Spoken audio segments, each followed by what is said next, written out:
All right, today, second episode, SNS. We got good Cojomo here. Let me read this off real quick. I wrote an intro out for this guy. All right, so we got Cojomo himself, a man who's brought up a YouTube channel from zero to about 17,000 subs within this past year.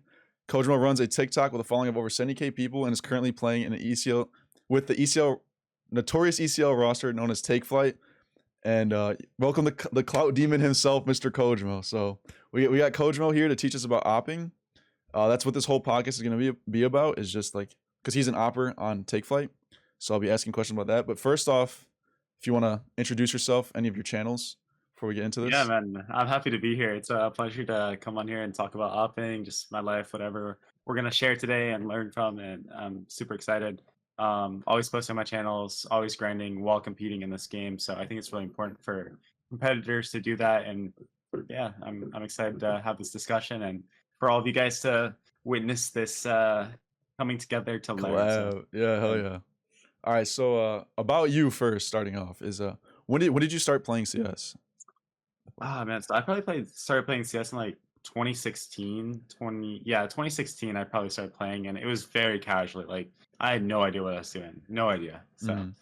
started back then and you know, it looked a lot different than kind of my schedule routine now. So I learned a lot over the years and unfortunately I had to learn a lot through like experience and not, through others, which is how you shortcut learning is through learning through others. And yeah, love the game. It's been something I've played ever since I started picking it up, and I never looked back since. So, When did you start taking it seriously? Because you started in 2016, like casually, I'm assuming, um, right? I'd say it was at least a year and a half in. I started taking it seriously, and I still didn't even know what I was doing. But I learned about ESEA, probably about a year and a half in, and I fell in love with like the aspect of competing, getting a better rank, like having these stats that you can see if you're getting better or worse. And oh, dude, I just love it. And eventually, I ended up like I'd say like 2.5 years after I started playing, I learned that there was like Team CS, and like oh, you can have this path to pro. And I'd say about a year and a half in, I kind of stopped being like a noob and started like going down the right path. Which unfortunately, I wish I could have done it sooner. And that's always what I recommend to my people watching my streams, on my other socials is like, dude, as soon as you can, like throw yourself in the path to pro, get yourself active reps, and the second you can stop, like, you can have fun. It just depends on what you want to do. The second you can get away from like just grinding matchmaking and not having a purpose to having that purpose, you'll improve so much. Did you watch that Flom video, like from forever Uh, ago, about like how to go pro in Counter Strike? Did I you think see I that? know what video you're referencing, but I don't recall like Yeah. actually Okay. watching it or like. I think I know. I've seen it. I think I've seen the title or like the Yeah. thumbnail. That's the Yeah, video that like convinced me like to start taking this shit nice, bro. seriously. That's good, bro. And that see like I started to learn like from my own struggles and how I had no clue what to do and stuff. Not that the resources weren't out there, I just wasn't looking. I thought now that I'm in this position, I'm going to do everything I can to help teach these players how to transition from being a casual to making something out of the game that you love. I love Yeah. Counter-Strike. So many people love Counter-Strike. If we want to compete, if you have that competitive bone inside of you, like how can we use that to your advantage? So I think it's so valuable, man. I think it's awesome. How long have you been making videos so Ah, far? so I started out on Twitter as my first social media, and obviously that's not video creation. It's just like posting whatever. I'd say I started on TikTok, and that was in 2021, late 2021. I started Okay. posting like horrible videos on TikTok that I had no clue what I was doing. But you got to throw yourself out there Oh yeah. for anyone out there. Like the first stuff that you do is going to be so bad. Even if you like try to make it good or do things like it is going to probably be bad, but that's not the point of when you get into content creation, video producing, whatever. You can't be afraid of failing. You can't be afraid of making cringe, bad stuff. You've got to learn, and the best way to learn is to actually go out there and do things, do stuff, and fail. So yeah, 100%. So start you on got TikTok. three years into content creation now? Pretty much, yeah. I'd say pretty much, yeah. And in 4 years, if you count my Twitter trolling, and I learned a lot from like on Twitter, like about algorithms and Oh like really? this web of connections of like how to break into different regions and how like each social media is different in the way that you can grow and like harness it. Like Oh shit. so I honestly I'd say like 4 years of like learning the social media ways, I guess, of like how to harness the power to benefit your own channels and stuff. So, and I'm still Yeah, learning every single day, man. We're always learning. You know what I mean? So it's 100%. good. I was about to say Mhm. this is not really on the topic of opping itself, but like I feel like content creation and like building a brand is a like even if your goal is pro, like me personally, I feel like that's like very important. Is like having a different way to sustain yourself besides a pro career like that can hold you to the career. So I was going to ask you like how has content creation assisted in your path to going pro, like even though Yeah. it's not like just practicing in game, it has nothing to do with in game skills. Like how has that benefited you, like building a brand? Oh, dude, I mean, literally, content creation has allowed me to live that dream, right? Like, it's no secret, like in North America, especially, but even other regions, like to be a professional Counter-Strike player, to get there, you have to sacrifice a lot of time, a lot of opportunity in your life, a lot of like of your life away for that dream, right? And especially living in America, it's cost of living is very expensive. Everything isn't cheap. Being able to create videos and eventually, gain those sponsors, gain those opportunities allows me to have that job, but also pursue competing in Counter Strike full time. So for me, it was always like, I could be lazy and lay in bed all day and, waste my day away, or I can start posting videos and start to, do everything I can to keep growing so that eventually I can get sponsored or I can, make enough revenue so that I can support myself during this dream, right? So Yeah, it's so important, man. Like it's so important for sustainability too, because you never know what's gonna happen. You just like that could stop competing. You could, break your arm. You could lose your interest in competing. You could lose that passion. You get benched from your team and just, I guess, never come back. You never know what can happen. And if you give yourself those options while involving Counter Strike, you seriously have a place in this game as long as it exists. yeah. So important. So important, man. I was gonna say too, I know it's at least for myself with the whole content creation, like the other benefits besides like, I mean, I'm not making money, I'm not making shit yet, but I'll say like I've noticed a couple benefits like instantly was first off connections, which Oh, instantly huge. helps if you're like Huge. trying to join teams and stuff. Mm. Like people just know of you. And then Uh, the other thing was what's it called? Like I used it as a resume almost because I mean I tried to IGL, and so like I started making videos because I was like tryouts for IGLs just like they just suck. Like they're not like accurate of like what you're capable of as an IGL. You play like one game of Mirage, like that's not your full skill set. So I started making videos like just to talk about the game, just show like mm, how much you know about it. So like for people out there who are trying to like also pursue a path like this, like content creation is very beneficial. Like money, connections, and then it's just a resume. Like people just know of you, and it's way easier to 100%. join teams. All right. 100%. So now we're getting to the topic of your specialty, so opping. And before we can even talk about like tips or nothing like any of that stuff, like we gotta talk about the current state of opping in CS2. What are your thoughts on it? Yeah, I mean, compared to CS:GO, I definitely do think opping is harder in Counter-Strike 2 for multiple reasons, like with all the changes with the smokes. Also, just like for me, like it feels a lot different. You know what I mean? Like it is not the same, right? Like, Yeah. I definitely think it's still very viable. For me, actually, when Counter-Strike 2 first came out, at first I was insane with the op because people didn't know how to swing, people didn't know what they were doing. Then I went through a phase where like I sucked with the op because I told myself the up sucks in this game. I should just start rifling more. Like, every time I have this gun, I'm just getting like CS2'd, peaked, whatever.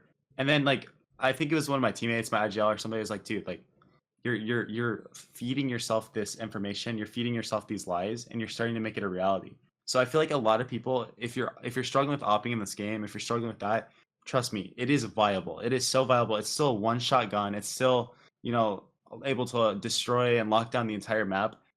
the game the game is still the same. It's still Counter Strike. You can do the same things you did in CS:GO in CS2. It genuinely comes down to your mental and how you're using it. And a lot of times like positioning just sucks or something's going on. But Counter Strike 2 hopping, still great. Still great.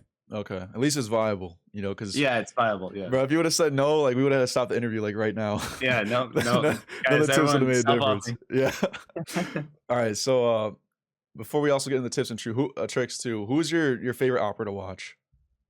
Dude, I mean, I think I did like enjoy watching Device and CS:GO, a lot, Valid. but dude, I mean, in CS2, dude, it's a lot harder. It's a lot harder because like I mean, the game has changed a lot. Yeah. No, man, I there's something about Zywoo, bro. Like I just like everything about Zywoo. I just love watching him. I love like his real life stuff. Everything about Zywoo I like, and I say I enjoy watching Zywoo. In North America, it's funny. I actually do like watching Junior because he just always has like the craziest stat lines where he'll have like like one or two deaths in the entire match.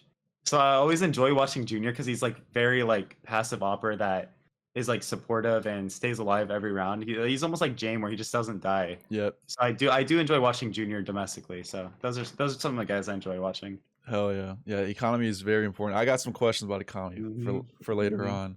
on. And then last question before we get into other stuff. So you said it's your favorite to watch. Who's your favorite to learn from? Oh, dude, honestly, I'm not even gonna lie to you. Like my favorite like people to learn how to opt from genuinely come from other content creators who like showcase like multiple players, the styles, because I don't think there's like any one player that like I sit there and like I'm like, dude, okay, I learned from you, I learned from everything. I'd even say someone like Nart who just posts like all Go. these things that Go. different operas are doing and all these different, you know what I mean? Like, Yeah. so I would genuinely tell you like I learn from everyone, even if I'm in like a pug and there's some open player or something like holding some angle like that. I was like, dude, you know what? This guy's cooking. Like this guy's cooking. Now I learned from this open player. You've Yeah. now impacted my play. Like so I'd say like everyone, bro. No one specifically. Like I'm just always trying to learn from these people, I feel and like it's great. that's like the best answer because Yeah. I got some questions about like styles, and I Mhm. was honestly expecting because I mean you're like a tier 2 NA level, so like Right. Right. you're obviously not like one style of an opera. So because there's Yeah. several, you know, and I got some questions about that too. So Mhm. before we get into that, how high does the skilling of the skill the skill ceiling of opping go to? Dude, yeah, I think it genuinely is the gun that like comes the closest to having like no limit as far as like what you can do. At the end of the day, it is one shot, one kill, no luck, all skill. So you can genuinely like you can be perfect with the op. Um, I mean, it has such a high skill ceiling, but also people don't understand like with the op when you're playing in like matchmaking lobbies and like these bad lobbies, it's the best gun in the game. It's so Oh good. yeah. But when you're like playing at tier one CS, like some of these guys like you know like Modesty and these players are actually so special because opping at a high level like that is impossible at times, bro. They're smoking you off. They're throwing five flashes at you. They're triple peeking you. They're not giving you those fights that you want. So like one thing I don't think people understand because sometimes I don't even understand, and like it's just something that we all like can watch and not get the full like understanding of how impressive it is like these guys aren't just opping. They are like playing like 4D chess to get these openings to flow around the map and do all these things. So Yeah. I like you can be the greatest player in the world opping, but you can also hinder yourself so much because it's so hard when you start playing Team CS. Yeah, it's probably yeah, because I mean the op is like literally the strongest gun in the game. So it's like Mhm. at the pro level, they're doing everything they can to counter like the strongest gun in the game, and Right. you're Yeah. trying to use it, and Yeah. they're still like coming out on top Yeah. somehow. So it goes to show like 100%. how crazy those guys Yeah. are. Um, Same. so how do you personally practice opping mechanically, like to get better at the skill? Do you use aim trainers or is it all in game?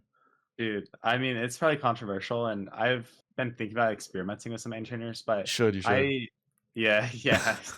But I mean, for the most part, I just use like different tools inside of Counter Strike to aim train with my op. I'll just like you know do the classic like aimbot stuff, but also utilizing the tools on Refrag hashtag not sponsored, Yeah. um, DM servers like all kinds of stuff. I'm to the point where I actually think that is like the worst part of my game is like the aim training and that kind of thing because with streaming, with content creation, with trying to live real life, with um game days like practice, I generally like only like go hard on aim training and like that kind of stuff the day before my match or like the morning of my match, which probably isn't the best. So I always tell people like everyone's always asking me about aim training advice, all this kind of stuff, and I'm like, you know, I'm probably not the guy that you want to learn from that because I even struggle with that, and I think like even like if you look at tier 1 pros and all these people, like everyone struggles with something still. They think they're bad at this. They don't perform that way.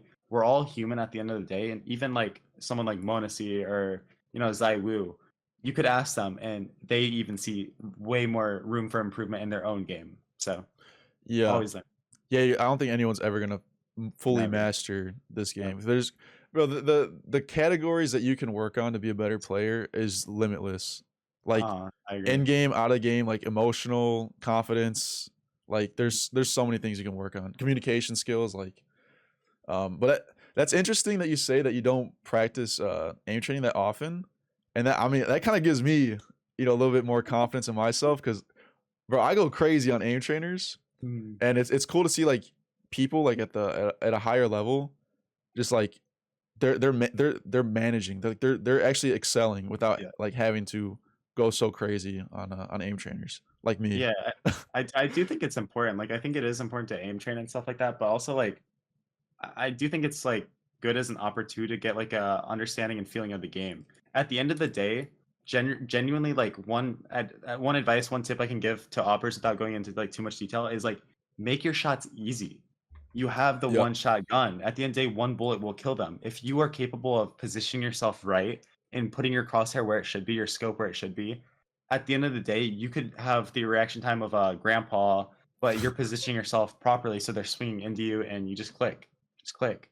Too many Yeah. operators sit there and they're like trying to flick and they're putting their crosshair here and flicking all over the place. You're gonna have to hit those shots at times, but if you can make your life simple and hit the easy shots, that's when you're gonna have 20 plus frags in a game as an operator. So Yeah, that's what I was kind of like alluding to. It's like you can excel at this game just by like in-game knowledge, and especially with the 100%. op because it's Mhm. technically the easiest gun to use. Like the one shot Yeah. is tore someone up versus one shot to the head with like Mhm. a rifle or something. So that makes sense.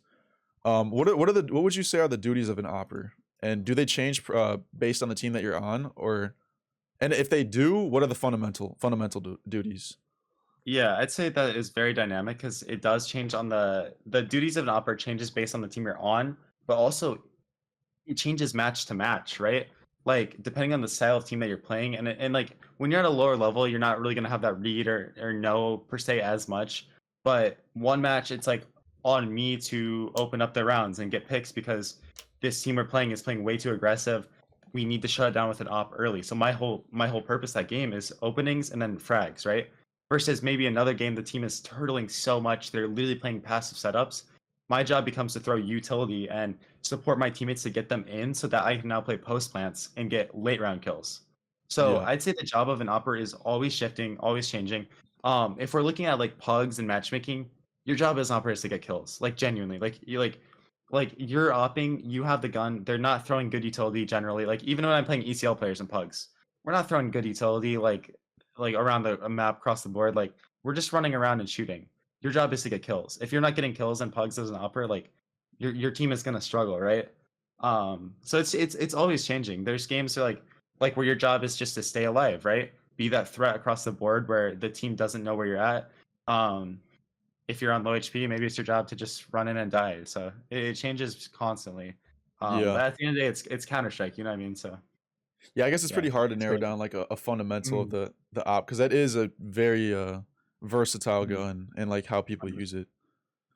it. Um, Mhm. what so like with that in mind of how versatile it is, what are the different styles of opping that you can, I guess, categorize? Because obviously they're not. It's not like some fucking MMO where it's like this is like, this is the assassin opera, or this is like the pass. Like you have to do all of them. You have to master all the Right. skills, and you're not gonna do like one skill the whole half. But like if you were to categorize like the different styles that you'll probably see more often uh Yeah. in a game, like what different styles would you see, and what are the benefits and downfalls of each style? So I'd say like the one I see a lot is like the passive upper. And usually this player is like really smart. They don't feel as comfortable opening rounds up and like taking those risks. Because at the end of the day, anytime you're going for an opening pick on CT or T side, you could just die because someone's posting on you or throwing, you know what I mean? So like a lot of times these uppers like are very hard to play against because they don't make mistakes, but they're just sitting so far back that they're very susceptible to getting smoked off. to just having to play retake, which as an opera you never want to play retake. You always want to try to catch people off in transition. Anytime you're running in, it's a disadvantage. So I'd say like that's the first style is passive opping. Advantages, you're gonna stay alive a lot more. You're gonna, I guess you're gonna be safer. Like that's the safest opping style is the passive opper. Okay. Disadvantage is you're not gonna have as much impact in rounds unless you're clutching, which is again hard as an opper to retake a lot of time. And I think that the disadvantage is you're not gonna have as much impact, and it's gonna be harder for your team. On the What? flip side of the go Yeah, I was ahead. gonna say like, when does that become beneficial though to play that style? Because it's obviously not useless. So like, when should Yeah, someone it's switch to like a passive style? I think that's great when you feel that you are better than the other team. When you feel like you are better than the other team and they're not gonna do anything that like disrespects you. Like say you're opping on nuke. A passive opper might just start heaven and just post on outside, right? And like and just play like reactive based on that, right? Like maybe they throw outside smoke, so he rotates to ramp and now he's posting on ramp. It's so good when players are walking out different angles, when players are not throwing like the utility and doing all these things. Like it's so beneficial because you just catch people off. You catch them off, do this. I think that's when it's the best. It's like when they're not like I guess like when they're not like smoking everything off and flashing and doing all these things, you can catch people off so easy. Like So genuinely. I guess that you're describing more of like a team that's like trying to like save util or something, like, or maybe they're Yeah, just like a puggier team that just doesn't throw good right. I think util. oh dude, yeah. I think Pugger teams, the pass hopper like literally destroys them. They're trying to do all these aggressive things like solo or with like two guys. And yeah. I mean generally like passive hopping is good against a lot of styles because like you're not like risking, a You're not lot. as I committed. do I think genuinely the passive hopping just hurts you so bad when you're playing against teams that are better than you, that like don't respect you and they're not scared to just like 5-man smoke something off and make you play retake. If Yeah. if the team can disrespect you and make you play retake, you're just screwed. Like you're genuinely just gonna be screwed, and Okay. that's where you're just gonna have to save every round. Yeah. So yeah, I'd say like that hopping style can be viable, but it also is kind of high risk because you're allowing your team to take all the opening duels and these engagements, and it's not ideal in my opinion. Sometimes I don't know. Okay. And then I think so. You mentioned the passive style so far. What are other styles that you would? So I guess we can go on the flip side of that of just like someone who is like a very aggressive opper. I've seen a lot of it in every division. There's players that every round they're calling their number. I'm going for this pick. I'm picking here. I'm doing this. You know what I mean? And I think that is very good because you can just take a hold of the game. You're playing your game versus the passive opper who is playing the other team's game at the end of the day. So I think that is like the swing of things. Like you're playing your game, you're gonna win by your game or lose by your game. It's so good because you can just start off around 5v4 for your team. But the flip side of it is you're playing so aggressive that you might be on overpass CT side picking connector, and the opera's just posted there on you. Yeah. And now your team is in a 4v5, and the T side knows, hey guys, there's no opera left on the team now, and the round becomes so easy for them because they're not worried about someone picking them off across the map. They're more inclined to peek long range angles. They're more inclined to feel more confident and take more space. So the aggressive opping can literally like 13-0 a team based on confidence. Like your teammates are feeling so good with you, like you're taking a hold of the game. Or when you're not feeling it, it can be the worst style to play because it's just like I'm not feeling confident, but I'm still trying to call my number, and these guys are shutting me down. And I feel like you can get in your head a lot as that kind of operator. Yeah. Like you're like, dude, it's on me. Like this is my style, but my style's not working right now, and now I'm trying to like, come up with solutions. And honestly like you can go off the rails. I've played against operas that have gone off the rails doing that style. I've been the opera in a game that's just like nothing's working. I'm trying guys like I don't know anymore. Counter Strike's unlucky sometimes. You Yeah. pick a spot and the opera's got to read on you. You pick a next spot, the opera's post on you. Pick another like you live and die by that style, man. Yeah. That makes sense. Would you describe yourself as more of an aggressive opper? If you're to like between the two styles, which one do you tend to play more, or Okay, which one do you enjoy playing I more? think I'm a different style of an opera, but out of like those two like big subcategories, I would say I'd say I want to be an aggressive opera, but I allow myself sometimes to fall into a passive opera setting. When I'm pushing upwards and like trying to climb the competitive ladder, it becomes very hard to be a aggressive opper when you are playing teams that aren't respecting you, aren't giving you that ability to like take over the game like that, I guess. Yeah, they're shutting you If you down. drop me back down into advanced, I would be the most aggressive opper because I know like I can be the like and you should have a good ego. Like I can be this guy that will just win every game, right? Like I'll be this guy that gets these openings for my team. It becomes hard when you're climbing that ladder and you're playing against guys that are like that it just doesn't work on, right? Like you Yeah. haven't developed that like experience or like the know how to necessarily mess them, or they're just like I said, they're disrespecting you and they're just like running up somewhere, flashing and putting the pressure on you, which it's so easy when you're playing a team that isn't doing that and they're scared of you. Oh, dude, aggressive opping is the easiest thing in the world. These guys are like scared. They're like trying to peek you, jiggling, like telegraphing everything because they're intimidated. It's so easy. So Y- You I you say, yeah, you I don't said know. that you would describe yourself as a different style, or would you say there's Yeah, more than those two styles? yes. I'd Okay. say like so within those styles, I don't know, like you could go on and on about all like these different, but I'd say like a combat opper is what I would describe myself as. I love like close range engagements, like or like you saying like shotgun opping, right? Okay. I thrive in the environments where there's like chaos going around. It's not like a set exec or like we molly the team off and like two people are split off and then there's three guys and like all this round is like falling apart for both teams or maybe one team and you can just sit there and like find a pillar, find like a wall and just go around and like peek, no scope, like readjust, like do something crazy, like you know what I mean? I genuinely feel like that's when I'm most comfortable is when like there's this chaos going around. And I say like combat upping again, there's benefits and bad things to it.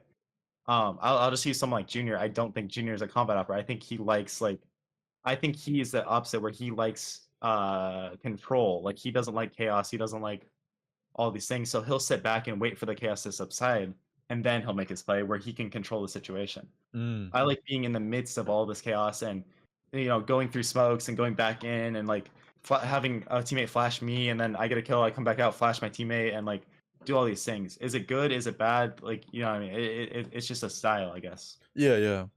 And like you can throw games by doing that. You really can. Like going for like an unhinged aggressive play that you shouldn't be going for. You can win games by doing something like that, right? Like, I don't know, man. I just think it's very dynamic. I think there's a lot of potential with that, but also your floor is really low by doing that too. Mm. That makes sense. Would you say there's any other styles besides those three? Uh, Dude, I mean, like I said, I feel like there is like you could like categorize and come up with a lot of different ways of playing, but Would you say I like think those are the like main? yeah, I'd say like those are the main three kind of things I think of. You could even say like combat hopping's more aggressive style, I guess, but Yeah. Uh, like off the top of my head, I think those are like some big ones. I'm sure people will think of some other things and stuff, but yeah, I mean, every player, like I said, will fall into one of those kind of, but they can shift, they can flow. You might be one style on one team. Like when I played on Davenport, we were all about like set control, like breaking down every round to play a certain way.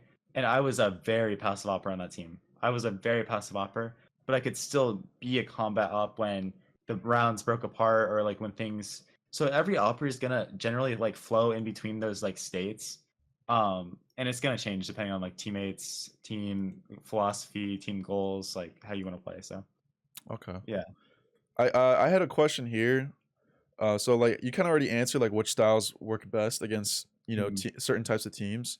But if you have no reads on another team, or maybe no like prep work, like you haven't done any like Yeah. anti-stratting or watching a demo of another team, like what's the safest style to start off a game with in terms of opping until you Uh, make those reads? that is a good question. That's hard because say I'm in an open qualifier and I'm playing an open team, right? I don't want to give them the respect where it's like I'm gonna let them do what they want, and we probably will still win no matter what I do. Like say you're an ECL team, you're playing an open team, but in theory, going for like aggressive, hyperactive plays could give the other teams a chance to punish you and then snowball the round, and then they're the worst team, but they end up winning. So maybe being a passive opper actually is like better because these guys then don't know what they're doing. Uh, I think when you have no prep on a team, you got to take like the first rounds to as an opera, I guess, like build your economy, don't make stupid plays, and just like really focus on yourself. Like focus on like choosing you know, if you have a spawn, go for the pick, do your thing. But if you don't have a spawn, you know, become a passive opera that round or get into a setup with a teammate. I don't think you overthink and be like, okay, I need to play aggressive this game or passive this game. I think you really read what the game gives you, because players are you know, if you don't know what the players are going to act like or do, I think you really just got to focus on your own like what you need to control the game somehow. I don't think it matters if you're aggressive or passive necessarily. I think it matters that you are playing your game in that moment and you're not allowing them to snowball rounds and like, you know, do something stupid. Yeah, that makes So sense. it's you know it's like it's not easy, and it's not an easy answer. It's not an easy question. Every game's gonna be different, but I'd say in general, just like just focus on what you're comfortable with, and if you're comfortable in that match, the not having a read, the not having that kind of stuff will get sorted easier, because you're gonna learn really quickly in the game what they're trying to do, what they're trying to achieve. And I saw a lot of that when I played over in Romania, and we're playing like Team Indonesia, and like I'm like, dude, I've seen like I know I did research on these players and stuff, but I don't know how they're gonna play. I don't know what they're doing. And then Yeah. we get into the game, and it's so set piece. Every like round is set piece. It's set piece. These guys have a strap book that looks like the like a chapter book, bro. Like, dude, like, you'll find out very quickly Yeah, like how table of contents, like yeah, bro, that's crazy. So yeah, that I think that kind of covers a lot of the styles. So besides like because you're talking a lot about like how an individual plays as the opper, but how does a team play around their op? Like how could an opper like go to his team and be like, hey, I just watched the Samurai and Cojomo video, like what this is what they said you should do to help me out as in my opping, like what can an opper bring to his team? Like how can he set them up to play around him better? dude, I mean, genuinely, I think that like as a team, every team should understand that this guy is opping, right? Like he is the opper on our team. He has the best gun, right? The best gun. I think it's a mix between both the opper and the team understanding this and trying to come up with a plan to get the opper activated every single game. And activated, like I said, doesn't need to be like, oh, he's gonna run at him and play aggressive. It could even be like, dude, you're locking down B site on Mirage this round, and that's where you're gonna be. Maybe mid round, we'll have someone walk through for you. But at the end of the day, I think like when you see an opper and you have an opper in your team, you need to do everything you can to set him up either by using your body or by using your utility or position, like doing something to get him comfortable. I genuinely think that like as a rifler, you can be more like I guess like you can multi-frag more, you can do all these things. Your opera needs to be posted on angles, so read their body language, work with them in the offline, work with them to get them comfortable and understand as a team when they're rotating where they're going to be, because your opera should always be active, right? So it's going to get really confusing in the mid round if you haven't talked about things or don't have those reps together when your opera is just all of a sudden in your position. So it's difficult, man, right? And a lot of it comes with like time, with like that chemistry building, but it's just about being on the same page that okay, this guy takes priority because of his weapon, right? It has nothing to do with him. It has nothing to do with like the team dynamic. This guy is opping. We're gonna set him up to succeed, and I'm gonna do what I can to get him into favorable positions. He gets the star treatment type stuff. Right, Yeah. right. And I think that when teams don't have that, they can struggle a bit because dude, like I said, the op can just win a round, right? It has nothing to do with the person, nothing to do. The gun is good. The gun is broken. How many times like I've played a game and we have a perfect exec and the opera gets a collateral because our spacing was like too good. Our spacing was like too tight, and that one shot literally changed the whole entire round because he just killed two of us with one bullet, right?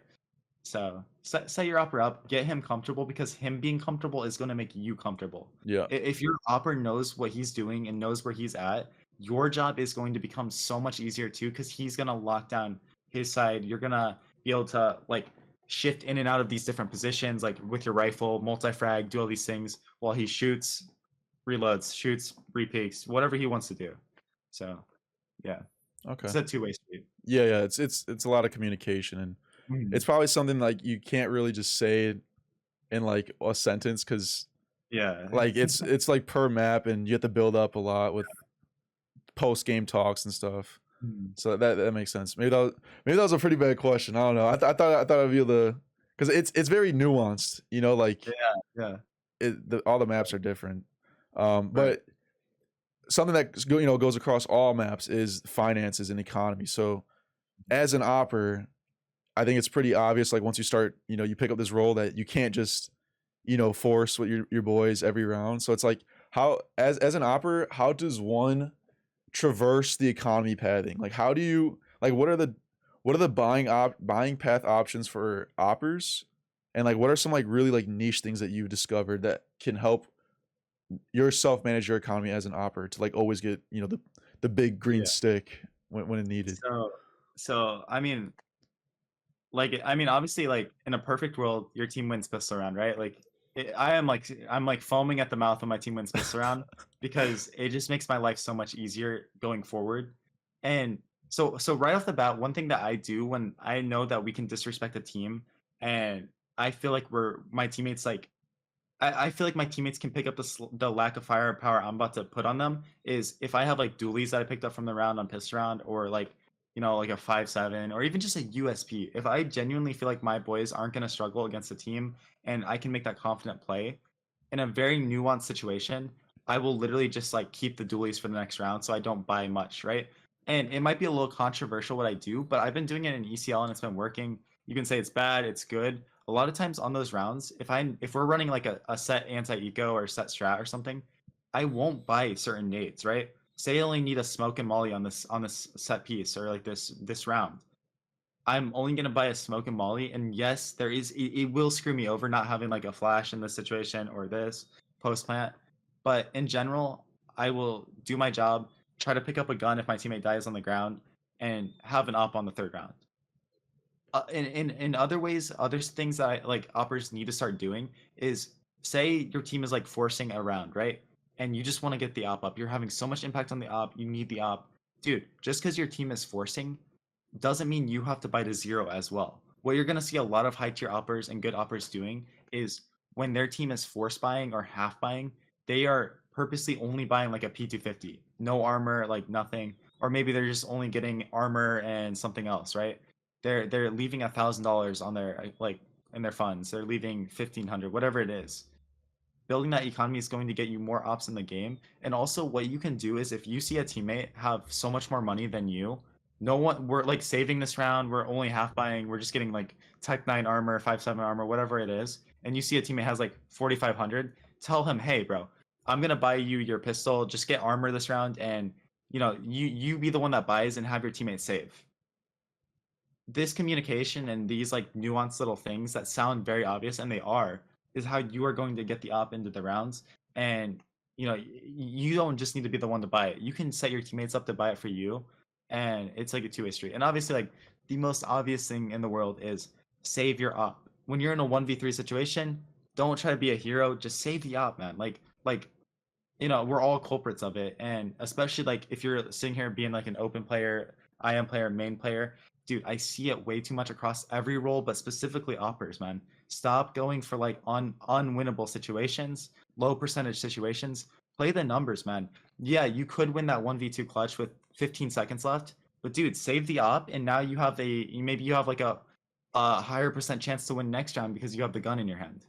Play the percentages always, build the economy up, do everything you can to not waste utility. I tell people all this the time too. If your team is in like a 5v1 situation, stop throwing smoke, stop throwing mollies across the map. You have a Yeah. 5v1, just play crossfires. Yeah. You're the op, like save your money, man. Like across the board, even if you're an aggressive opper and it's a 5v1, let your teammates handle the last guy. Just post on an angle. If he swings you, he swings you. A lot of these economy mistakes, not having the op, genuinely comes from just like not playing the game properly and not like playing the percentages. If you Yeah. play the percentages, I promise you will have the op in your hand much more. So Yeah, bro. Economy is so important, man. Like people just be like tossing a molly and don't realize that that's $600 right there, bro. I got to the point like with the IGLing before my past team split up. I was even telling people to sell their kits. Like I was tracking kits and like, oh, we have too many, sell these, or oh, it's an Yeah. eco. Like we don't need 4 kits. Like we need 1 kit probably on an anti eco. Like 100%. in terms of opping though, like I've seen a couple paths. So like I've seen the one that you're talking about. Like you'll keep dualies and just not buy a gun or like buy a very minimal util. That I thought that was pretty interesting. I saw that in a demo before. Like they win Mhm. pistol and it's like CT side. They just buy armor and like keep their pistol. And it's like, you know, the T's, if they didn't get bomb plant, they just one tap headshot with their USP. Next round you can get an op. I've seen, I could be misremembering, but I've seen a long ass time ago someone save on pistol round. Have you ever Oh, done yeah. that?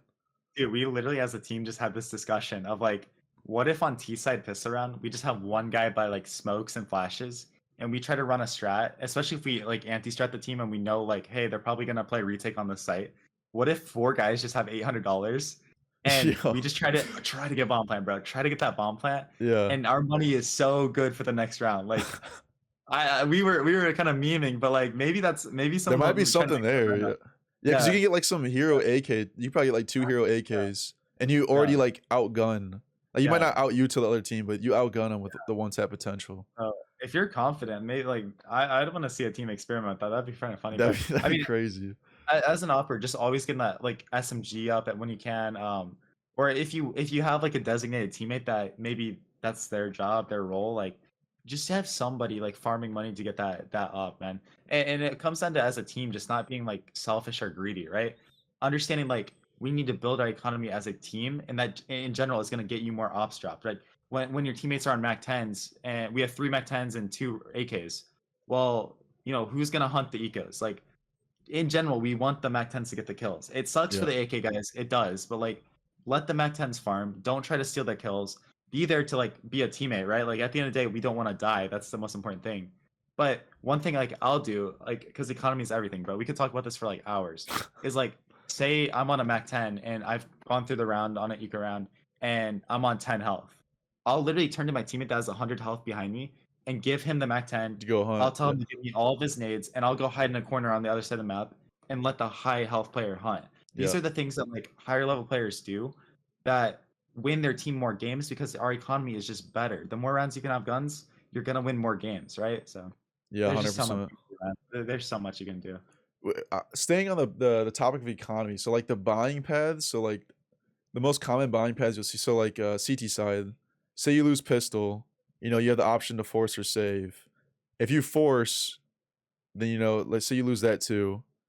Next round you full save, and then fourth round you get the op up, right? So if you do that buying path of forcing second round CT side, you get op fourth round, correct?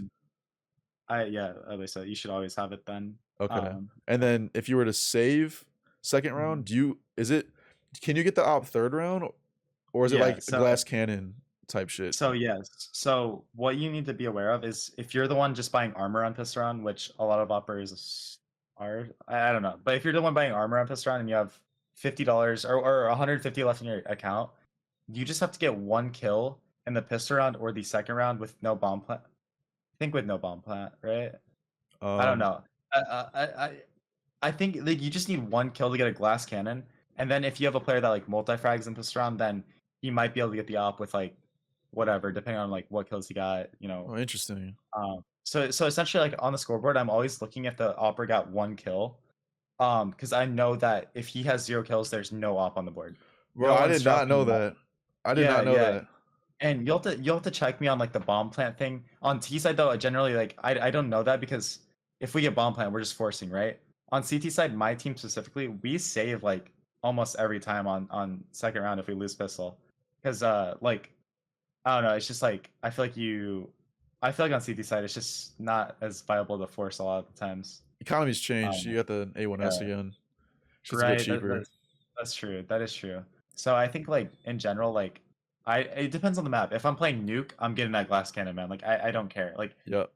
armor almost doesn't matter half the time because you can play these like ultra long range angles. Like you can play ramp where it's like a headshot angle where literally that if they just hit you in the head, you die, whatever.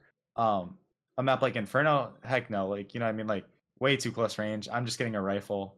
So yeah, it Interesting. changes map to map too what you do. But yeah, one kill and you'll have enough for a glass cannon. 4750 you'll have. Um, and then more kills like maybe you'll get armor. So Bro, I am so glad you said that because there's been so many yeah. times I'm like, you know, I'm calling for my team. I'm like, yo, they're the eco last round, like no ops this round. We're Yeah. going for a contact. We go for the Uh, contact. someone instantly gets fucking opped. Yeah, They're like, yeah. oh, no ops, huh? No ops, huh? Like Literally, bro. the Yeah, amount and of they'll time, start dude. The amount of well, times I call that shit, and they're what you can do opping. for your teammates, and what my teammates do for me, what like Gabe, my teammate, is so selfless with this. Is he knows on certain maps I want to get the up, and I'll have 0 kills on pistol round. So we're saving, like we're full saving, and he'll just drop me like a 5.7 or a P250 and boost me on a corner to get me that guaranteed like surprise kill, Mm. right? So he knows that now I'll have the up into the next round, and his life will be easier, the team's life will be Oh easier. shit. I'll start rolling. So he'll literally be so selfless to like, bro, give me your USP. I'm giving you a P2 and we're boosting you, or I'm swinging for you and I'm trying to do 50 damage. Just hit him in the head, bro. So just Oh doing stuff like shit. that. So yeah, If you, like yes, second round CT side, your yep. teammates force you save. He Well, no, for everyone or saves. oh Everyone everyone saves. saves. Okay, everyone Yep. saves, but he drops you a pistol, Mhm. so you get that Yep. one kill and you can glass third round. Yep. Yep. So I'll just drop him like M4 from Lost the next round, whatever he needs. Like maybe certain maps like MP9 if he wants to do like a close range play. Dude, sometimes the MP9 can be better than the A1S. Oh You know what I yeah, mean? Because like, your close range, both of them are gonna two-shot a helmet guy from that close. Dude, the MP9 literally can be better than an A1S at times, depending on what you're doing. So yeah. yeah, dude, Inferno there's so half much wall. sniping. Yeah, That's why exactly. And for the half crazy. wall, vertigo like danger area, or if you want to play down on this on the like lobby stairs, whatever you call it, like, dude, yeah. Um, so you're talking about some niche like economy stuff. I'm glad you said something because I never knew that. That's actually gonna help with my calling. Yeah. Um, other niche tricks or tips that you recently discovered that like immensely improved your skill of opping. Maybe it could be like a map specific tip or trick or one in general. Um, One one thing, KJ, like if you guys know who KJ is, like coach, the Guild Eagles right now or whatever, assistant coach. One thing like he analyzed my stuff. One thing I'll say like to oppers that is so obvious, but like it helped me out a lot is like, dude, stop double scoping when you don't need to. It's gonna like mess with like your like because it's like it's almost like you're playing on different sensitivity depending on what scope you're on. Because like obviously you're so zoomed in, dude. Like a lot of oppers are double scoping way too much. I would say like I honestly like as far as like niche things go, like I don't even know, man. I'd say like dude, it's hard. I'll just give like general tips, like dude, just that's fine. flow Yeah. around. Like I see in my pugs and like when I'm struggling or like other oppers, like sometimes dude oppers are way too readable, right? There's no secret formula. There's nothing like you need to do. Sometimes you just need to move, man. You just need to move, and the frags will come to you. A niche tip that like I can give is like if you're ever on a double op setup, set one of the ops up in some way, right? So if on a lot of maps on CT side, you're going to be double opping. So if my teammate is double opping and I've been opping the whole game, maybe I'm struggling, maybe I'm not. I'll literally go for an aggressive like peek with not the intention to kill, but to shoot my op, right? So say on overpass, I'll go. My teammate wants to op monster and do a run boost and op monster without them knowing. I'll go and peek fountain and shoot my op so that they're like, hey Yo, guys, the ops on A site, right? Like general, like, and then the B guys is just defaulting, not ever thinking about an op peeking him. Freest kill of the guy's life. Same thing with me. yo, I'll yeah, set myself up. Overpass is a great example. I will literally go for a party peek and not even peek the stairs, but just shoot into the wall so that they hear the audio cue of an opper peeking stairs with like a flash or something. And I'm instantly knife out to long side to try to kill somebody because they're like, guys, the opper peak fountain. Or I'll just knife out to B side and now post for we'll walk in and do an aggressive B pick. And the B defaulter's like, dude, what do you guys, you called that the opera was A. yeah, Oh, that's the best niche tip I can give you, man. Is like yeah. shooting your op on purpose to give false information. That's Great. really smart. So good. Yeah. That's really smart. I It's was not so good, expecting bro. that. Yeah, This I'm sorry, I just want to give this advice too. Like go for it, it's bro. like You're cooking. dude, this is any role. This isn't just the op, but like, dude, anytime you want to fake like a bomb site too, one of the funniest things you can do is just like drop the bomb on the ground. Inferno is a great example, Oh dude. yeah, yeah. There's like 25 seconds left on the clock. Your team can be like struggling in chaos, and they're like, dude, we need to run A, we need to go A, and you're in banana with the bomb. Just drop the bomb on the ground while your teammate's like throwing a CT smoke or something, and that guy's like, dude, they're hitting B. That bomb's here, guys. Bomb's here. They're hitting Yeah, B. Your teammates will walk right into A side. The pit anchor is like furious. He's like, dude, you said bomb was B, and like that's so good, smart. bro. Yeah, I've had That's anywhere though. see. I always end up dropping the bomb, but that's like when we're actually trying to hit the site, and it Yeah, just yeah. just fucks us over. So I do the opposite of that. Mhm. So that this is all opping related, Yeah. but you know, obviously if you're in eco, or you guys are running a half buy, you're not gonna be able to afford an op, and instead you're probably gonna be scouting. Maybe not. If you Yeah. are scouting, how does opping differentiate? How does opping, how is it different from scouting? And do you need to use a different aiming style? Do you need to position differently? Like does it Yeah. change? How does it change when you go from an op to a scout? Dude, I think with the scout, you have to be even more like mobile. Like you gotta move around a lot more. And yeah, I think it does change a lot. Generally though, like maybe it's my playstyle. It honestly is my playstyle. I almost like on force buys a lot of times get an MP9 instead and play completely different from how I like obviously play with an op. You don't play the same. Um, but when I do have the scout, I try to like I do think I am more aggressive like with like repeaks and stuff because like you kind of have to make something happen on an eco round across the board. Like Yeah, you kind of you need to make more aggressive plays. You're kind of forced to, right? You're playing against higher firepower and stuff. Obviously, the biggest difference, like the most obvious thing, is aim at head level. Obviously, yeah. you do have more bullets at the scout, so I think like a lot of times I'm more prone to like wall banging. Um, I don't jump scout as much. Like I know there's players that are insane at jump scouting. They use that thing and so good at it. I think it's all about getting that tag and just like rotating to a different side of the map. On Inferno, I'll literally run with the scout across mid, try to kill the guy T-Stairs, but most of the time I just tag him. Now he's down 70 health. It's a psychological thing, if anything. You need to think about with the scout how you're psychologically like pissing off the other team. Dude, what is the worst thing in the game other than just like straight up dying early in a round? Just some scouter tagging you. Now you're on 30 health the rest of the round. Yeah. It's so frustrating, bro. So swing an area, tag the guy, run around to a different side of the map, do an aggressive pick with your teammates there too. At the end of the day, your scout can turn into an op if you have a teammate with you. He shoots him once, you hit him once, he's Mm. dead. Snowball, like snowball the round, bro. Snowball the round, and like the scout can actually sometimes be better than the op just because of the psychological. Like, oh, dude, it's so frustrating to be on 30 health like right off the bat of the round. Yeah. But So, it also could be frustrating to you too, you know. You have some of those eco rounds where you tag like yeah, 4 dudes bro, and then none literally, of them die and you just yeah, lose. You're like they're all like 1 HP literally. like. Well, that's where communication comes in so much, and I think like the rounds I'm communicating the most are on the scout rounds because Mm. usually as an opera you're so locked in, you're posted on an angle, you're holding. When you have a scout, you kind of gotta like jiggle more and like play it more like a pistol almost. Like if you're arch side and Inferno, I wouldn't recommend just like sitting there a lot of time. I'd Yeah. recommend getting active because you're not one shotting them. Like Yeah. they're gonna keep shooting you after you shoot them. But so I'll literally be sitting there and trying to track across the map like okay, I hit the alt mid guy. I hit this guy. Like this guy just died. He wasn't one guy that I tagged. Across the board, I think there's 2 more guys tagged. So I'm always updating my information to my team. Like, guys, there's 2 people tagged. The guy alt mid that I tagged just left. I heard him drop. Guys, get ready for him to come B. Like, let your teammates know when you think like a guy is gonna be low, because it turns their like the pressure of them having to hit a 1 dig in the head or something to them just body spamming, Yeah. body spam. Like so, it's easy when it's like a 2v2 situation and you know you tag both of them, but it can be just as important in like a mid round when it's like 5v5 to be like, all right guys, the dudes on the B side of the map, like I've torn them up. Like they're low, they're probably going to end A because their B guys are not confident. Their B guys are like dude, like we gotta back out of here because like we're low. So Yeah. you can start to predict how the team is gonna play based on the information you did.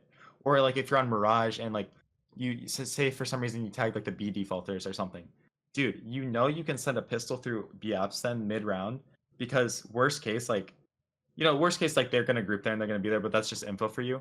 But generally that guy's gonna have to play more passive because you tagged him. Like, and if he's not playing passive, he's up there with 30 health. Like your pistol can win that like pretty Easily, easily. yeah. So it's all about like getting that information and sending your pistols in to take that aggressive space based on the damage you've done. Interesting. And so that, I guess like breaking it down, like just the specific mechanical differences of opping versus scouting would be to, if you're scouting, you're not aiming body shot level, you're not holding angles, you're aiming for the head. And then I Yep. guess would you agree with this too? I mean, because I've been fucking with aim training like hardcore, so I've been like experimenting with like different techniques and stuff. And I was thinking, because I have my own aim routine and I practice opping just for ego Mhm. purposes, you know. Like I'm probably never gonna op, but I gotta be prepared, you know, in case my opper dies. And I noticed that like if I'm scouting, I think it's like it's just the better play to go for a target confirm shot where like you confirm that you're on head and then shoot, because that's like the only one shot kill opportunity unless you're by cover. Because if you're playing around cover, then you should be like insta That's great. flicking and just being a hard target to hit. Like you should peek, insta flick, and then dip. But if you're somehow like caught in a more exposed angle because you're scouting, you Yeah. can't one shot to the body. So like taking that extra like milliseconds to confirm that you're on head might be more beneficial. Like you're Yeah, almost no, using it like a deagle, like because that's true. deagles you should be target confirming if you're in a open like 1v1 type shit. But like if if you're playing on cover, you should be like insta flicking to you want to abuse your cover because that's like the bigger advantage. I don't, would you agree to that? It's something I Yeah, was thinking of. I actually do. Like, I 100% agree with that. And I think like if you become good with the scout, that actually is like sometimes the easiest people to kill is when they're on AKs. Because Mm. some like especially like if they're more newbie, like they might just commit to a crush spray. And then Oh you can take yeah, that extra second. They might just headshot you, right? Like they might delete you and headshot you, but you can take that extra second and maybe take another bullet of damage and guarantee that kill. Like yeah, instead of just like being sporadic and like flicking around and doing that, but literally just like honing in like what you said and just like getting that confirmed kill. you're on Like head. Yeah, it's good. It can just be frustrating, and it's like when a lot of players just like go off the rails about like getting their own head about everything. Is like when you're trying to do that, and then some random bullet does just like hit you in the head and you're dead. yeah, Um, that's Counter Strike, man. Like sometimes you'll do the right thing and it still doesn't matter. yeah. Sometimes you'll do the wrong thing and it works out. So It's all about just it, doing like the best play in theory, and then if it doesn't work out, it doesn't work out. But as long as 100%, you make it a habit of doing the best play. 100%. Um, switching the topic, what's your favorite map to op? Ooh. Nuke. Nuke Nuke. is so fun, dude. There's a mix of long range, like some of the longest angles in the game, but also like some fun, like chaos, like combat Secret. opping. Secret. Yeah. I love holding the line in secret. It's such easy kills, bro. As an opper, like opping in secret is like your dream. Like it's like angles that like they contact all the time.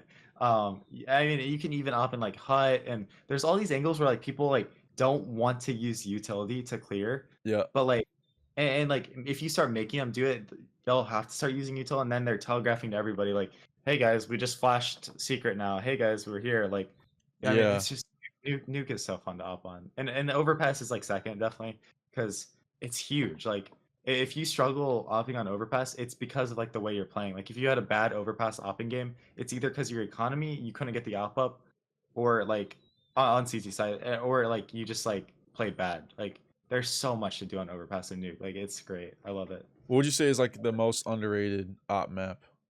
Underrated op map. I would say, bro, like I would say Vertigo, and I say that to myself because like Vertigo is like a tiny map in theory, like, and it can be like very like limited as far as like all the chaos and craziness that can happen. But I do think in like lower levels and like in pugs, the op on Vertigo can literally be like unstoppable at times. You get the B spawn. See, I always pick Mm. B stairs. Yeah. If I'm feeling aggressive, I'll jump down. The new spawns kind of make that a little more impossible, but like, dude, as an operator, like on both sides of that map, like you can just lock it down and it's so underrated. Genuinely, it's so underrated. Yeah, you got that Anubis is up there too, though. Anubis opping CT side or Yeah, T yeah. side? Both, but mostly CT side. Mostly You CT. you can like CT side is hard on Anubis. Like it really is across the board. Yeah. But if you're having a good game with the op, your CT side goes from like being hard to like your team is like, dude, this is easy. Why can't everything be like this? Like, Yeah. They're just sitting back chilling. You get like 30 yeah, frags. I was gonna say with the new spawns on Vertigo, you get that like I think it was already a pick beforehand, but you get that rebar pick T side. Like you jump yeah. up to like almost onto yellow and you just peek the crane, the Oh crane yeah, guy. yeah, yep, I yep, think that's yeah, like a even better pick now because of the spawns. 100%. Yep, Um, 100%. so like wrapping it up a bit, what are some good like because this obviously has to come to a close. We can't talk forever, but what are some good resources for people who are interested in opping to like learn the skill of opping? Dude, I mean, genuinely, like all the content creators out there. I'm not gonna say like me, like dude, all these content creators out there, you can learn something from them for free for the most part. Like for free, you can learn basic tips, and a lot of guys stream, a lot of guys do that. Genuinely, like you can ask real oppers on Twitch, you can learn from them on YouTube, and depending if you want real time or like pre-recorded stuff, you can walk away with something, right? The other tool I'd say is like watching like oppers and games. And I wouldn't recommend just watching like tier one oppers. Like if you're an open opper, watch oppers maybe in IM, download a Face It IM match or something. If you're an opper in advanced, watch people in your division or maybe ECL. Watch what your region is doing and watch what people at your level are doing and is working against your level. It's so underrated, bro. It's literally so underrated, man. Like, just learning what works against the playstyle, what doesn't. You could be like, dude, this guy was farming because he was posted on underpass on Mirage. I'm gonna try to do that, and just understanding like when things are good or bad. Like obviously don't do like something like stupid just because like one player like did it, but like also learn from within. Every opper, every player is different. You're gonna have your comfort zone on different maps, and you might like opping in long bathroom, right? That's where you love it. But maybe for a different opper, that's just not where they're comfortable. Find where you are comfortable and get good at that, and train in the other positions, but find your comfort zone, really. Yeah. So I'd say like those are the tools you should be looking at and using, and then obviously just learn from playing, man. Just learn from playing and see what works, doesn't.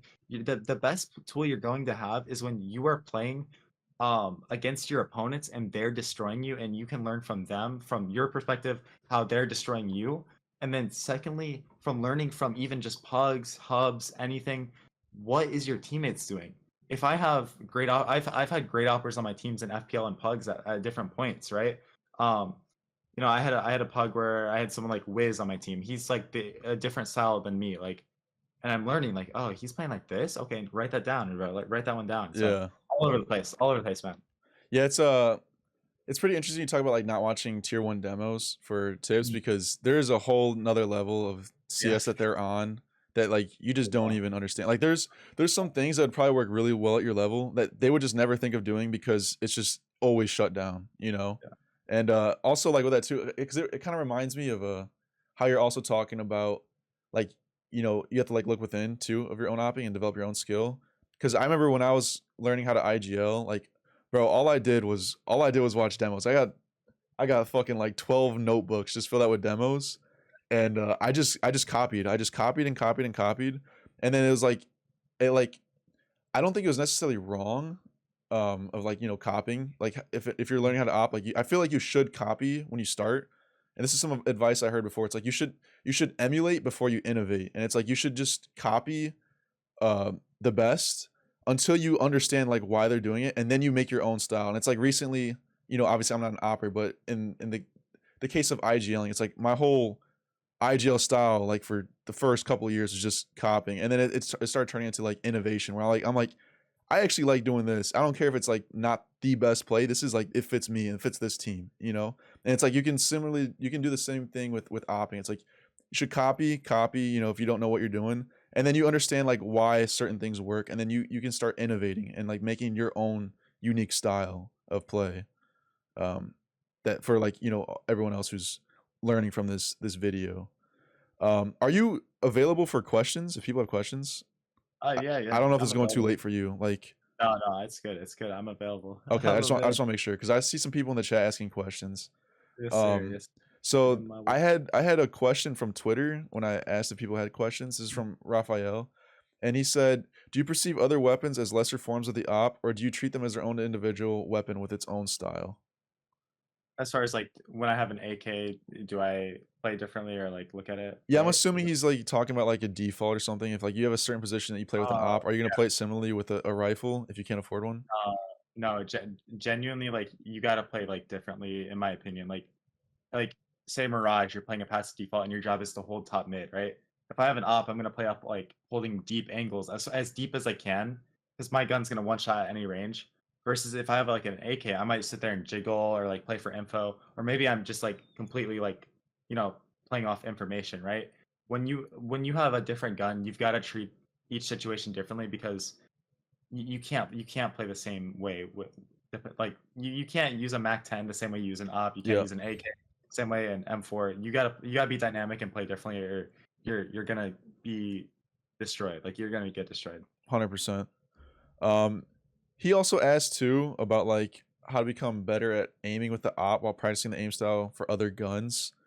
Um, would you say that that's like an actual concern, or do you think it crosses over pretty well, like training with a rifle versus training with an op? I think it's good for even non-oppers to train with the op, and I think that like I think it just goes like hand in hand. I mean, half the warm up I do in a day and like things. And like I said, I'm not the guy to like ask for like aim routine, this like specifics with that. But in general, like I think that if you just become comfortable with like every like gun or like not every gun, right? But like with rifling, with opping, with pistols, like you just get this like understanding and like of the game and you start to feel comfortable and you start to be able to do more with everything. I've had teammates in a round pick up the op that like don't warm up with the op, don't do things, and they hit the craziest flick, and I'm like, dude, you should be opping. What Yeah, am I doing out here? Like, right? Or I have some crazy like, you know, 1v4 clutch with the AK, even though I don't sit there all day and like warm up with the AK. I think that like I think that I don't know, it's just like don't overthink that kind of stuff, I guess, is like for me, that personally is like what works for me. Just like feeling what I'm struggling with that day, feeling what's working and vibing with it. So I would whatever. agree. I feel like I just in theory, I feel like they cross over pretty well because Yeah, most of the time yeah. when you're aiming Counter Strike, like you got a rifle, and most of the time when you're rifling, you're insta flicking, and then your spray is usually the micro adjust. And so Mhm. like you train a lot of your insta flicks, which is what you always do when you're opping. It's always insta flick. It's just you don't Mhm. have a spray afterwards, but if you're rifling, most of the True. time you're training that insta flick, so it's gonna cross over pretty well. But obviously, these people don't have the QQ down or the 3-1 to switch back. Like that's something Yeah. you're probably missing out on if you never actually train with the op and you're Yeah. you're Yeah. trying to op. Um, That's true. That is some true. other questions that were coming in during the stream. Well, that's not a question. Someone said two thugs, one stream. That's crazy, bro. Someone said, "Do you think it's easier for a smart player to be a good opper who understands the game rather than just a raw flicker who is lost in the competitive game?" So I guess like he's saying like what's easier to be more successful as an op, like mechanical skills or uh positioning and like brains? Dude, that's a good. I mean, that is a like good question. And again, like I don't think there's an easy. I think it just depends on the level that you play at and where you're at. If you are just like a raw aimer and you are good, like I genuinely think you will destroy pugs. Like you will be that pug lord. You'll destroy in lower divisions like Counter Strike, but you will hit a brick wall when you start to play against teams that they don't care about your raw aim. They don't care about that because they're playing to for trades. They're playing to flash peek Yep. everything. They're smoking off these angles. So genuinely, it's more nuanced than just like they both can work. I've seen great smart players that are so good hold the op and they're great in team CS, but they get into a more chaotic and pug environment and they just break down. They don't know how to play because the players they're playing against don't know how to play either. Like so it's very nuanced, like, and that's the beauty of Counter Strike. Like both of these people could thrive in any given environment, depending on what's Yep. thrown at them. So Yeah. in general, you want to be that smart player, though. In general, like you want to be smart. I always like and make those decisions that will help you, like always. So 100%. Yeah. Yeah. I think if you're or mechanically gifted, you're probably gonna have an easier time just like hundred. hopping in a game, but like you said, once it gets harder, like you're falling off hard. Like that shit's not Yeah. gonna work anymore. Yeah. I think this is probably the last question. We could wrap it up here. Hobgoblin Sleeper asked, "Hey, what do you do when you move around the map with the op often, but it feels like the other team is always going to the opposite site?" Yeah. I mean, okay, there's like multiple reasons that could be happening. One, it could be like you are unlucky, right? At the end of the day, they could just be making 50-50 reads of like, we're going to this site and you're on the other side, right? But I do think one thing that a lot of operators, including myself, like I say this from my own perspective, is sometimes operators can be way too telegraphed with where they are at.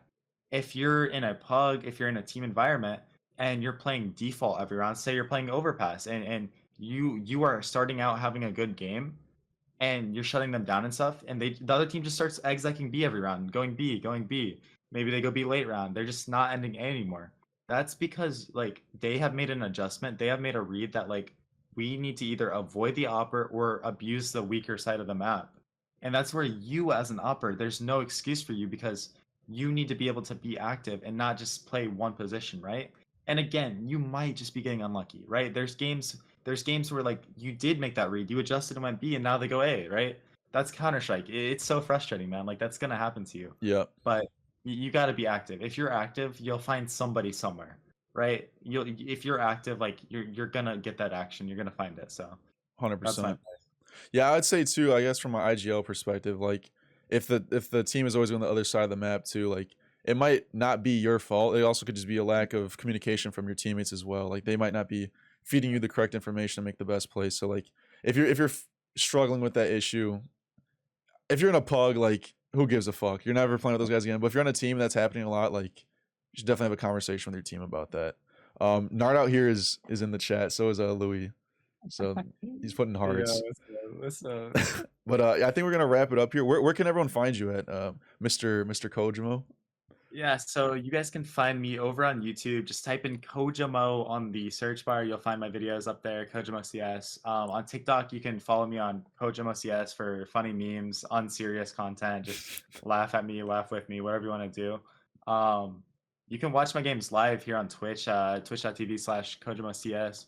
I'm in the chat. If you're watching on YouTube later, you find me there. I live stream top 10 face up pugs every single day where you can see me op in live action.